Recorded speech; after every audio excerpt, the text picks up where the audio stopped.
Welcome to the Healthy Skin Show with Jennifer Fugo, where we're flipping everything you've been told about your chronic skin issues upside down and connecting you with alternative solutions your dermatologist never told you about.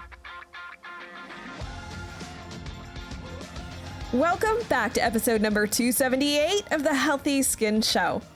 In today's episode, we are going to dive into how chronic stress can actually cause a resulting depletion of key minerals that your body needs in order to thrive and also, I would argue, to heal.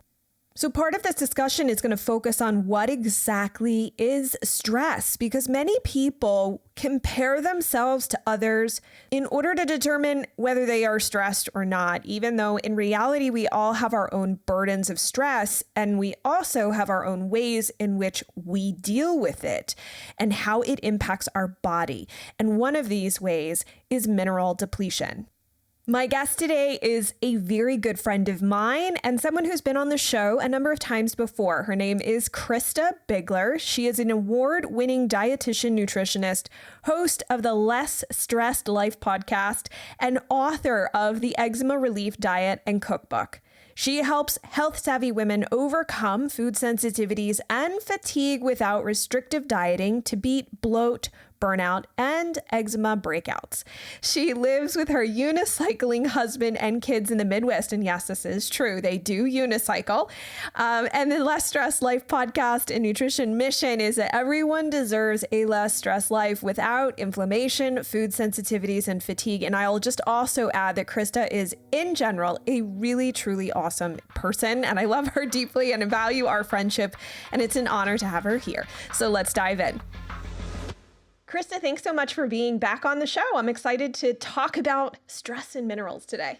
Oh, I'm excited to talk about this area too. This has really transformed my life, my practice, and also it's been a minute. It's probably been a couple of, I think last time I was here, we talked about topical baths for eczema or something like that. And I think we've talked about sleep, we've talked about sulfur, we've talked about different things. So we'll definitely link up to all your other episodes on the show notes. We were talking, since we've seen each other this past fall, a lot about stress. And I know personally that I've dealt with a lot of stress recently, in terms of when this episode was recorded. And I feel like this is a constant theme with clients, but to some degree, we don't always realize the level of stress that we're under. So when we talk about stress, I think a lot of people just think like you have to be in the middle of a divorce, you have to be broke, you have to have a family member dealing with cancer, or you're dealing with some really like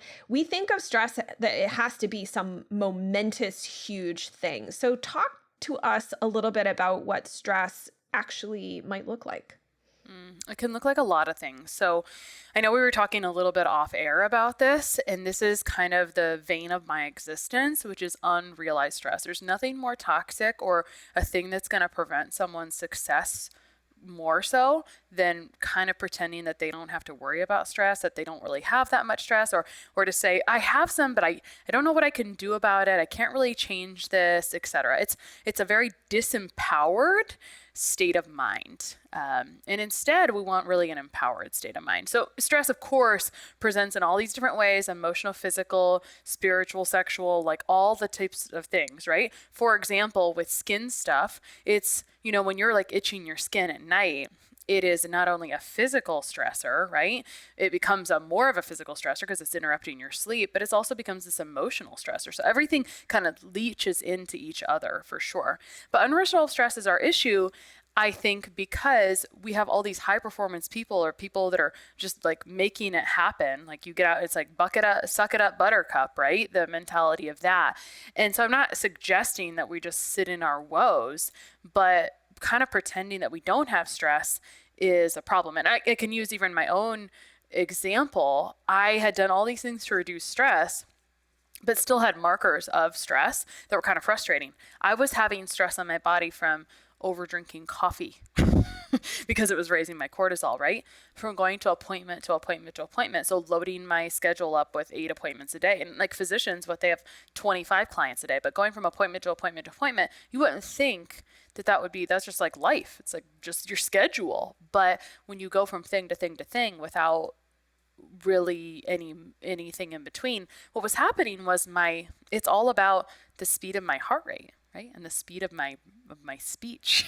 So I realized that fast talking for me was a stressor, which seems like such a goofy thing, right? It took a freaking lot of self-realization to decide that the way I'd always been was a natural stressor. Like talking fast was raising my cortisol, which is our natural stress hormone, our most common essential stress hormone. By the way, all of our other hormones are going to be downregulated, so your body can produce cortisol, of course, right?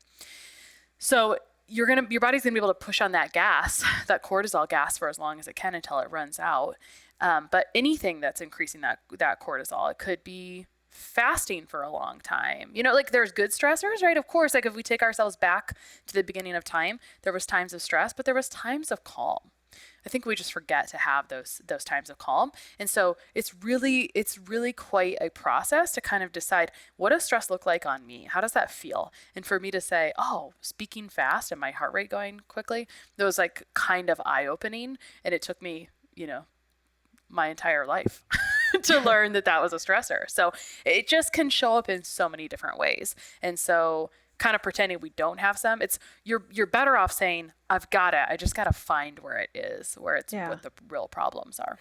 This episode is brought to you by my skincare line, DermaQuell. The beauty of these skincare products are that they are especially crafted for those struggling with chronic skin rash issues based on my research and clinical experience from my private practice. They focus on organic ingredients that are clean like zinc, aloe, and hemp oil that support and calm rashed, dry, angry skin. There's no unnecessary chemicals or additives that can further dry out your skin or mess with your hormones. And I'm so excited for you to add these creams into your routine. Check them out at quellshop.com and use the coupon code GET15OFF to get 15% off your first order. I'll put a link in the description below, and now let's jump back to the video. And one thing I was sharing with you beforehand is I find I'll ask a client, like, do you feel stressed? And sometimes they'll say, well, in the grand scheme of things, or in comparison to my sister-in-law whose husband is dealing with cancer or something like that, no. And they compare and feel like you don't have the right don't deserve. Right, that your burden isn't significant enough to claim it as a stressor. What do you think about that? I think this reminds me of a client that I had, a client couple, and the guy had IBD, so he had colitis, which is a really significant GI distress. Really significant, right? On very expensive medication, used in the bathroom many, many, many times a day. His life is rearranged around it. But his girlfriend had really significant gut issues that she kind of brought to me months later saying, I didn't really think it was an issue because by comparison to him, it's not. But by comparison to not having symptoms, it was really significant, right? But it's just, it's interesting, they say what we're a kind of a product of our environment or what we're comparing ourselves to. And so do we want to be comparing ourselves to that? I understand it. Like it's a point of being just humble, but I think we just have to accept, yes, I have stresses. I need to identify what they feel like in my body, inside my body. I think so often we're like, we can't change this job or this thing or these external stressors. And that is a piece of it, but we have to change how we're processing it on the inside. That's really where, that's what we have control of how we're processing it internally. Some people like to kind of stew about things or ruminate or kind of have a hamster wheel of thoughts. I know we were just talking about something occupying your thoughts. We all have stuff like that, right? Like something Absolutely. That moves into our brain and then takes up too much freaking rent-free space for a while. And we have to stop and say, you are consuming rent-free space in my brain. I have to get it out, right? And it's not easier said than done. It takes a little bit of effort. But those are the things that give us back our power, because we can actually do something about those things versus some of those outside influences. And when we work on how we're internally processing that, we're in such a better control point. Like, for example, I'd rather get up before everyone else in my house and have quiet time to myself. But if one of my kids gets up before me, instead of me just being frustrated in my heart or right in my inside myself, I try to manage that external distraction, right? And try to still get my sense of peace and calm in the morning with that going on, right? It's a practice of controlling my inner stress cues, essentially. I don't know if that answered the question, Jen. It does. It's helpful to hear that, because I think for anyone listening to this who has said the words like, I'm in comparison, or in your head, you're hearing that in comparison to everyone else, these things aren't really stressful, but yet you feel stress. You can't compare how you feel to someone else, because stressors hit differently. It could be the most... Right. Or even just something, over-exercising. Or even, we all have things from our past that could be traumatic, and you don't know how one little minute thing that maybe for you, Christa, might not, you'd be like, oh, okay, whatever. And you move on with your day. But maybe for me, given my past history of various things, might be a big deal and cause me to feel that type of stress and hold stress in my body and ruminate. And so should we just say, because it's a minor thing for you, that it's not minor for me? And I think that's the point that I just want to get across to everybody, is it's okay if it's a tiny thing. I think it's how it hits and lands for you that's more important to concern yourself with. And comparison is the greatest suction or energy vampire of our own happiness, right? So comparing our own stress to someone else's doesn't really mean anything. We should just compare ourselves to our previous self, right? Like, that's the only person we're in competition with. So yeah, you just said something about energy vampires. And I remember in the presentation that you gave when we were speaking together back in October, you mentioned about energy vampires. And I think that everyone would be curious to know, like, what is an energy vampire? Oh, well, an energy vampire is just someone that takes sucks the sunshine out of your day, right? Of course.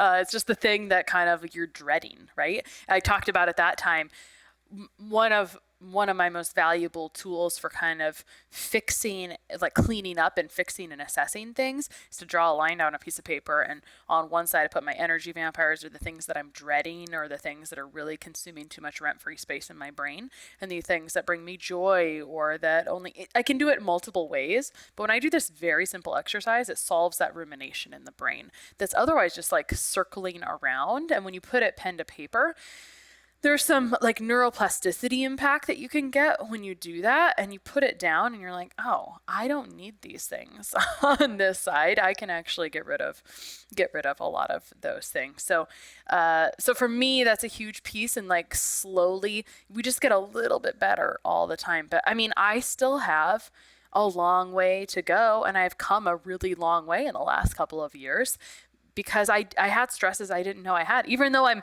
doing this podcast about that's literally titled around stress, right? We have these unrealized stressors, and then we have basically things that show up downstream to kind of show us that we've had stress. And I think that's the challenge, is that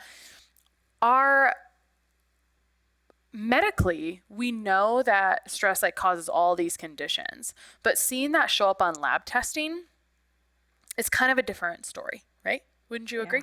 Oh, absolutely. Absolutely. And I think you had pointed out before we started this interview that sometimes it will show up on, like, say, blood work, or possibly maybe a stool test, but sometimes it doesn't. And one of the things that I think is a little bit harder sometimes to suss out is the mineral piece of it, because minerals are so important. And so can you talk to us a little bit about the connection between being in this stressed state chronically, right? So day in, day out. And again, no judgment about if it's we talk about big T trauma, little T trauma. So maybe big S stress and little S stress, like no judgment between those, just how it lands for you.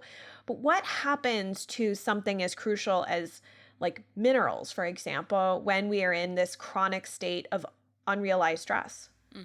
So the reason that this came up, first of all, for me was that it was kind of starting to drive me crazy. I'd have clients that had symptoms of a sluggish thyroid, whether it was little hair loss, feeling a little bit cold, just feeling fatigued. And then those are the big three, really, but there's a lot of other ones. Over like sluggish motility can be one. So a dead ringer for sluggish thyroid, by the way, is when they come off of gut protocols and then like a couple of months later, it just starts to kind of come back because the motility is sluggish because the metabolism or the thyroid is sluggish. But so often you would go have blood labs done, and I mean a full thyroid panel, and things would look normal or not really out of range, but the symptoms were there. And that was really a bother, right? Like, oh, we have some labs for this, but they're not showing us, they're not matching the symptoms overall. So let me go to minerals and how this is related. So essentially, when you have cortisol being elevated, our body is always compensating with different nutrients. Our body is using up nutrients to compensate for these different patterns. So when our cortisol is elevated, our body dumps out potassium. When our aldosterone is being used up, so our adrenals, which sit on top of our kidneys, there are organs that produce stress hormone, including cortisol. They produce DHEA, which helps control blood sugar and lipids, so people can feel kind of shaky between meals, etc., when the adrenals are struggling. But aldosterone is the hormone that helps us control our blood pressure. So imagine getting up in front of a crowd or giving a speech in front of a room and you're kind of sweating bullets. That's your aldosterone really working hard to control your blood pressure so your blood pressure is not rising. Our body uses up sodium when it's trying to use aldosterone to manage our blood pressure. So if it gets used all the time and blows through that, our sodium gets depleted. And certainly we could talk about sodium as well. Magnesium, calcium, these things get displaced, stuck in the tissue, or dumped out of the body under stress. And so these are the first four core minerals. There's many, many others that all kind of like relate to each other. But when these are depleted, let me start with the first two that I talked about, sodium and potassium. There's a sodium potassium pump in every single cell. So if you have low sodium potassium like I did on my mineral results, then you're not only struggling to get nutrients in and out of every cell, it's a backbone to making stomach acid. So what that looked like was relapse of burping. Even though I didn't have gut stuff, I was able to get gut stuff because if you don't have stomach acid, that's kind of the fence to things coming into the body. So stress suppresses stomach acid or dumps the minerals that allow us to make those things, and also affects the ability for the nutrients to get in and out of the cell, right? So that affects healing. Potassium impacts the ability for thyroid to get inside the cell. So it's going to affect your energy, and it affects your ability to get glucose into the cell. So it affects energy massively. So that's just a few of them, right?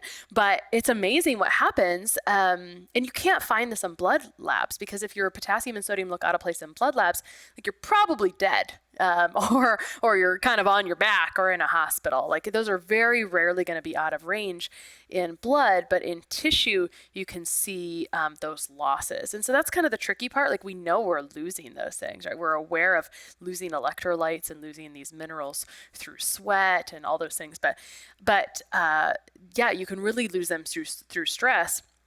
And the sodium, potassium, all of those, actually magnesium, all of those are really critical for the adrenal health. And so I had my mineral results done, and my potassium was supposed to be a 13 and it was a 1. So I was like, oh, wow, I really dumped this. I know, I'm just really waiting for you to find out what yours is here soon. So I did this test and I thought, well, this explained a lot. It was like a huge slap in the face. But it told me a lot. And as soon as I started, and what you should know is that it's easy to burn the house down and hard to rebuild it. Minerals are easy to dump and hard to replete. You need to have a nice phospholipid layer. You got to have a good sodium potassium pump. So if that's all been spent under the guise of stress, even if it was 4 years ago, the thing is that we're pretty good at putting sodium back in. Like as a general population, we're okay with that, at getting sodium back in. We're not always okay with like getting potassium back in. And then there's some nuance here. that's a little bit challenging. Like if you are taking magnesium orally, it will kind of stand in the doorway. And so you don't have to worry about all those things. But my point is that it's easy to dump it out and to not ever get it back in, right? And to really replete it. So I consumed copious amounts of food-based potassium for a year to get it up to like a 10 in my tissue, Wow. And I really had to stop and evaluate my life, because the worst thing that can happen also is people will do this kind of test and they'll see that things are really low, and then a few months later they'll add several more things to their life. They'll do all these mineral drinks or adrenal cocktails and they'll expect magic, and it hasn't really shifted because they haven't actually changed how stress is feeling on the inside. So it really is, in a sense, a two-pronged approach. You can't just, I shouldn't say you can't just, but just assuming that you can supplement in some way, whether it's food or supplements, your way out of this is probably It's a very like not short. having a drain in the bathtub, Right. So like if the stress is the drain and it's like letting everything out and you don't plug the drain, it's kind of an uphill battle. And I've seen it because I have retested people too soon or too soon for them, right? 3 to 4 months, like really nothing changed in their life stress wise, but they were doing food-based supplementation. And again, it just takes a long time. So I would expect it to take a solid year to really get those minerals back in. You can feel immediately better, right? Like you can feel better in immediate days or as short as a few weeks, which you should always, this is where self-awareness is so valuable, because if you're doing the right things, usually you're going to feel better within at least 6 weeks. I want to just be really realistic. So like at least 6 weweeks, you should know that you're moving in the right direction. If not, probably not quite doing something, that's really serving you very well. But the thing is, it's a longer time to get them back into the cell than it is to dump it. What was your question again, Jen? Did I answer that? I think you did. All right, got it. I think you did. I have a tendency to talk. Sorry about that. It's okay. I always love listening to you talk because I have always learned things from you. And by the way, just before we go any further, I do want to make sure people know, because you have the Less Stressed Life podcast, which is, by the way, everyone, an amazing podcast. She has amazing guests on the show. If you haven't listened to it, I have learned so much from Christa's guests that she's had on. I mean, I have been on her show too. So, I mean, I'm sure you guys would appreciate the things that we've chatted about. But if you're looking for another podcast to check out, I would highly recommend Christa's. Well, little plug for your show. That's the nicest thing that anyone could do in the middle of a podcast interview, Jen. I'd like to just interview people as a full-time job. So if anyone knows of that job, let me know. Just joking. Well, so we've been talking about this test, and I'm sure people are like, what test are you talking about? So do you want to share with everyone a little bit more about what type of testing we're discussing in terms of when you're looking at minerals, where we're not necessarily seeing it in blood work, and maybe answer why blood work isn't, like, I know you said you'd be dead, but like, from my understanding, it was that blood work is really showing your blood work can change. It can flux in like wild swings depending on exposure. Like 12 to 24 hours. Right. And so it's not really looking at the store. So when your doctor comes back and is like, oh, your sodium was a little low, you shouldn't be freaking out about that per se. Yeah. So this is like the not fun part, is there's a little bit of an uphill education to discuss here, but that's the whole purpose of our context here. First of all, I want to kind of lay the land and say that I only started using this testing and this methodology as a means to continue to help people, right? Because I was like, something's missing here, right? I need a tool to show them the downstream effects of stress. That would be nice, right? At a low cost. And 2, this dang sluggish thyroid thing that I had already described is really driving me crazy. And 3, our options to look at what the adrenals were up to were salivary, urinary free cortisol, but there could be some issues with that, like long-term metabolized cortisol, by the way. So first of all, if I was doing a Dutch test, which you have to rearrange around your menstrual cycle, and it took a long time to get. And if anyone had abdominal adiposity, so a little tire around their midsection, that can be producing cortisone. And so it can look kind of a cortisol. It can look a little skewed. So anyway, I could always use an extra marker or something to kind of prove to us, hey, what I want is this, but we're having some relapse situations, etc. So I'm talking about a hair tissue mineral analysis. And way back when I started my practice, I was doing comprehensive vitamin and nutrient blood analysis using intracellular markers. So there are really only a few broad spectrum comprehensive micronutrient tests on the market.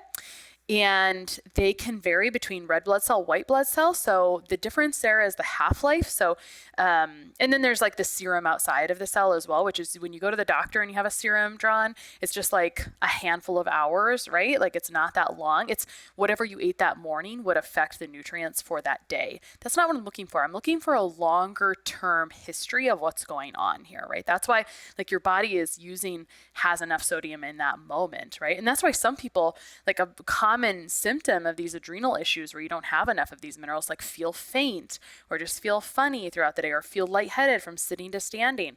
It's like the body barely has enough to kind of keep going.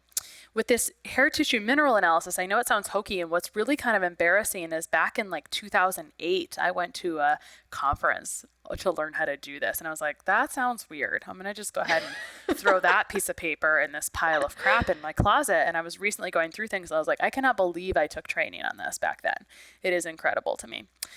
So we're just ready. Sometimes we're ready for information. Like we only hear it when we're ready for it, right? So I was on a retreat with friends, with colleagues and friends, and we were all comparing what we do. And I was getting intrigued by this mineral analysis that my friends have started doing.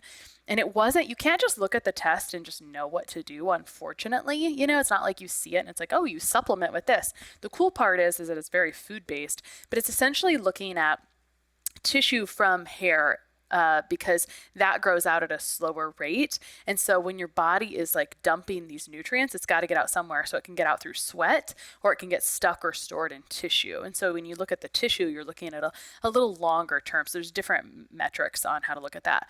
It kind of feels like the 1980s style testing, but I found, what really matters is what happens for the clients. So when I see these test results, it's very, very, very accurate for how my clients are feeling. And then we put these food-based things back and they feel much better. So that's a little bit about hair tissue mineral analysis. And I will tell you also, because I like to give you the negative, I took a class on this. The first time I kind of became intrigued about it, I took a class on it and it was totally overwhelming and not very applicable at all. It was like, nope, not using this, and threw it back on the shelf again.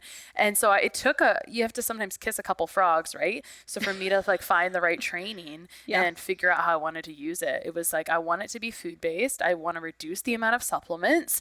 I want to improve these root causes of these subclinical signs of issues that I can see the symptoms for, but they're not showing up on blood tests. And this was a tool or an avenue to do that. So, we like tools and avenues that kind of prove things to us, right? And so this gave us some opportunity. So for me, it was life-changing because it was like, hey, you have lost all your minerals, girlfriend, like over time here. You went ahead and plummeted those right into the ground. And so before this interview, I said, Jen, let's do your mineral analysis. And so she may or may not have the same experience I had. Who knows? We'll see. I have to. So part of it is, so there's some like pros and cons. Like one, like I dye my hair. So I've had to let it grow out. So I'm at a place now where I can finally do a little cut. Mm-hmm. Yeah, it's totally like annoying in some ways. You can do it at home, so that's positive. And it's not gonna like fall apart like a blood sample, or freeze in transit, or all these things that can happen when we're trying to like navigate how do we want to help people with testing. But then negatives are that, you have to like kind of adjust your lifestyle a little bit to collect the specimen, which is always annoying, What if I could just like have a scan of my face and it would tell me everything that was wrong? It'd be so much better. Just joking. Well, one issue for me was like, I have thin hair. And so part of me was like, oh my gosh, I have to cut off hair and I'm going to have a spot. And I know that's like major, I know. People have major issues with it. And I get it. And I always say like, it's optional. You don't have to do it. It just gives me very good data around this. Yeah. And, I've had people not do it. Well, can I ask you to, like, in terms of the minerals that you would potentially consider repleting. You talked about sodium, potassium, and magnesium for the most part. Is there anything else that the test would show beyond like those three in terms of repletion? It shows. I don't remember how many, but there's that's just like the one end of the scale. There are other ones. So like if cobalt is elevated or high, that can signify issues with gut dysbiosis because it's part of like B12 absorption. And so B12, of course, is a huge indicator of what's going on digestively. There's actually 4 main pieces of the test. The rate of metabolism, so that's like fast or slow. So you're either dumping minerals really fast or really slowly. The faster, like if it's someone who really dumps them really fast, like that's a very high strung. It kind of like tells you a little bit about the personality. There's like 2 areas that I lean into more, but there's the metabolic rate. There is the individual nutrients. So I gave you 3 out of maybe 15 or 20. There is the toxic elements. Now, since we're on the skin show, I will say out of interest, so we all have toxic elements and toxic burden. Like we just do. We're always going to need to love and support our liver because we live in a challenging world. We're not crazy. Just enjoy your life and support your toxic burden is kind of how I approach my life. But with more severe skin cases, I have seen more severe toxic burden being lost in the tissue. So that's looking at arsenic, cadmium, aluminum, etc. So there's probably 7 to 10 toxic elements. I should have the test up, but I'm just kind of spitballing a little bit. And then there's the ratios. So different ratios. So the calcium potassium ratio has to do with your thyroid. The magnesium sodium has to do with your adrenal one. Those are my 2 favorite ratios that I think are the most useful. There's a blood sugar ratio, etc. But these 2 are the most interesting because when I see that adrenal ratio really low, those people are like overly sensitive to everything. Like if it's less than a 1, like a good score would maybe be like a 4. But if it's under a 2, it's an issue. But if it's under a 1, they are like super compromised, totally out of nutrients and minerals. That means if you're like totally out of nutrients and minerals, speaking of detoxification, you couldn't do something like that because it's such a nutrient dependent process. So it just speaks to, hey, you're really depleted and we're going to have to nourish to kind of get things back online. And the other thing it allows, so sometimes when I have clients that are pregnant, it just allows me to do a lot of food-based interventions that are really specific and targeted to still bring these up. And you still can improve like skin issues and other things, even though you can't do like intensive gut protocols. So, because if you're malnourished, which unfortunately we so often are now because we're healthy eaters under stress, so we're just like dumping all of our nutrients. So anyway, it just helps you get that. I love focusing on nourishment. It's so nice, right? So individual nutrients, the metabolic rate, the toxic burden, and the ratios. There's other information, but I kind of focus on just what's most important or most useful or most valuable. I could continue to learn for hours about it and like grab nuance, but I kind of am thinking, what am I going to see the biggest response from, right? The fastest. And so that's what I tend to focus on. I don't know if that helps answer your question. There's like the first 4 minerals. There's actually, if you were going to work on it for a very, very long time, like a year with someone, like just on that, it would be slow going, but there's like essentially a hierarchy. So again, you must support potassium, sodium if you have to affect the pump. Like if those are not an issue, move on to calcium, magnesium. So it's kind of an order. And then there's like another set. Copper, I spend a lot of time minding bioavailable copper and like the relationship between zinc and copper. So that's on there. Sometimes people have been taking a lot of supplemental zinc, thank you COVID protocols, and they've got a lot of zinc stuck, which is depleting their copper. Why would you care about this in skin? Copper is an important nutrient for helping for DAO, the enzyme to break down histamine. And I think that's an issue for like most skin issues, right? So not having any copper gets used up a lot, and it's a huge piece of iron metabolism.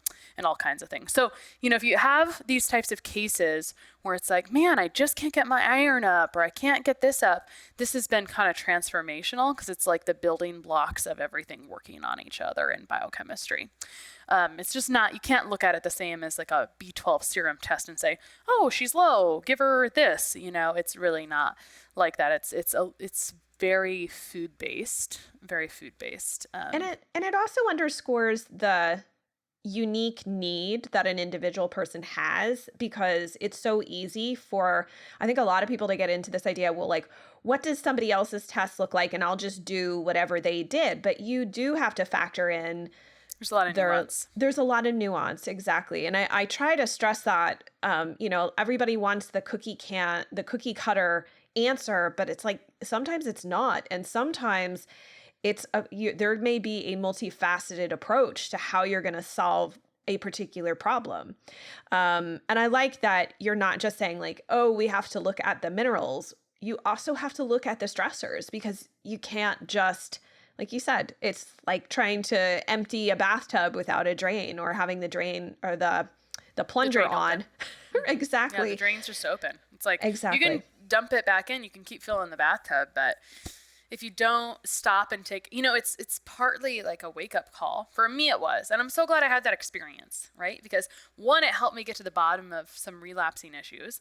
Two, it helped slap me in the face so I could stop doing some of the things I was doing. I mean, it took me like a year to really reconfigure things, but I was like, I just have to. Look at what it's doing to my minerals, right? Like I may love helping everyone and think I can handle this many appointments a day, but it's not serving my health. And so what's the point? Really, what's the point at that point, right? Yeah. So. And you've also, it's not just you. You've got kids, you've got a husband, you are on a farm. You've got a lot of things on your shoulders, just like everybody does. Everybody. Yeah, just like everybody, right? So, but anyway, I really appreciate you for sharing this conversation, because when I heard you talk about this whole big stress factor, I feel like the way we talk about stress a lot of times seems very vague, but practically like you speaking, can't do anything with it. Right. You can't do anything about it. Or, again, the compare, like, oh, well, I'm not as stressed compared to so-and-so, so I must not be stressed. That doesn't matter. It really doesn't matter at the end of the day, because you're unique and you have your own history, your own traumas, your own mineral status, everything and anything going on that could impact how your body is experiencing that stress. And so anyway, first of all, I just want to make sure everybody remembers, because obviously I gave you a little plug in the middle of this, but the Less Stress Life podcast is a great spot to connect with you. Plus, you have just lessstresslife.com is your website. So for anybody who's really interested in this, go check out Christa's website. And then you also have a really great informative Instagram account, and it's at Anti-Inflammatory Nutritionist. We will make sure to link to all of this in the show notes. That way people can find and connect with you. And I really appreciate you for coming back. You're like one of my longtime guests, and I feel like we're longtime friends now as a result of podcasting. And I'm really appreciative that we could talk about this today, because I know how passionate you are about it. And I think it's something that people need to really seriously consider. And some of this is low-hanging fruit to some degree. Yeah. Go start some electrolytes, like you can't, we talked about a lot of nuancy things, but what's something you can do right now? I think adrenal, like if you're in the online world, I feel it's probably just what I've surrounded myself with, but I feel like adrenal cocktails have made the gamut, and they make a big difference. So go look up what that is and make your own, and start like nourishing your own minerals right now. Awesome. Well, thanks so much, Christa. I really appreciate you being here today. Yeah, thanks for having me. I hope that you've enjoyed today's conversation. This was one that I think is so personally relevant to so many people listening, because while we could argue that we're not as stressed as someone else, right? That whole comparison thing that really doesn't do us any justice. We all are experiencing stress, especially if you're listening to this show, you're going through chronic skin problems. You're experiencing stress, let's be honest. And so it's important to understand how these different stressors can take a toll on your body, on your mind, by doing certain things like depleting specific nutrients. So I hope that this episode today is a wake-up call for some of you thinking that you don't necessarily need more support and you somehow have to just like muscle your way through being stressed or just to try to be less stressed. Realize that as those stressors continue to be left unaddressed, we continue to deplete minerals that further increases the stress load, unfortunately. So I'm hoping that this episode will inspire you to look deeper into this. It certainly has for me. And if you have any questions, comments, or thoughts on this particular episode, or you want to check out the resources that I've linked up for you in the show notes, head on over to skinterrupt.com/278 so we can keep the conversation going. And if you love this episode, please make a point to share this with others who could use this inspiration to start working on their mineral wells, especially given the amount of stress that they've been under, right? It's not necessarily just the stress that we're experiencing now. It could be extremely stressful periods in the past that have left us with these very dry mineral wells, unfortunately. So it's time to start paying attention to them. And if you haven't left us a review, head on over to your podcast platform of choice, rate and review The Healthy Skin Show, and make sure to hit the subscribe button. That way you never miss a weekly dose of inspiration, new perspectives on healing and skin health, as well as new research and tips and strategies that can be helpful for you on your journey to rebuild healthy skin. And let's connect over on social media. I'm at Jennifer Fugo. Thanks so much for tuning in, and I look forward to digging deeper with you in the next episode.